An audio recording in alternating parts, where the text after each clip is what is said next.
Stability feels safe. When nothing is breaking, when nothing is urgent, when everything appears calm, we assume the system is healthy. But sometimes stability isn't strength. Sometimes it's silence. And silence can hide drift. Strong systems move. They correct. They adapt. They wobble slightly and then recalibrate. But fragile systems often look stable right up until the moment they fail. Because fragility doesn't always create noise. It creates rigidity. When a system becomes overly optimized, overly efficient, overly protected from disruption, it can lose its ability to respond. Everything looks smooth on the surface, but underneath, small signals are being ignored. Minor inefficiencies are being dismissed. Tiny inconsistencies are being rationalized. The dashboard shows green. The reports look clean. The meetings feel productive. And yet, something subtle has stopped moving. Responsiveness slows. Questions become unwelcome.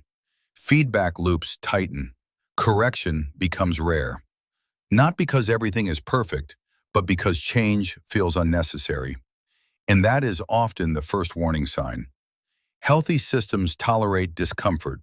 They surface tension early. They allow small failures to happen in controlled ways, because small failures are information. Fragile systems avoid visible failure.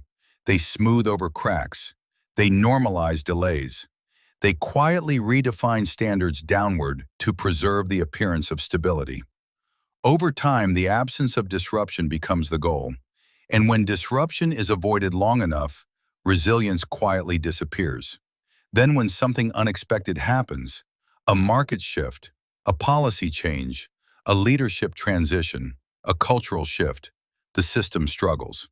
Not because it wasn't intelligent, not because people didn't care, but because it hasn't practiced adapting. It has practiced appearing stable. There is a difference. Real stability is dynamic. It flexes. It adjusts. It allows tension to circulate. Artificial stability is rigid. It locks. It suppresses signal. It protects appearance over correction. And from the outside, both can look identical until pressure arrives. Then one bends and the other breaks. If you ever notice that nothing seems wrong, but nothing seems to improve either, if everything feels smooth, but strangely unresponsive, if change feels increasingly difficult to initiate, it may not be stability you're seeing. It may be the early stage of fragility. Because systems rarely announce collapse. They announce it quietly first, by becoming very, very calm.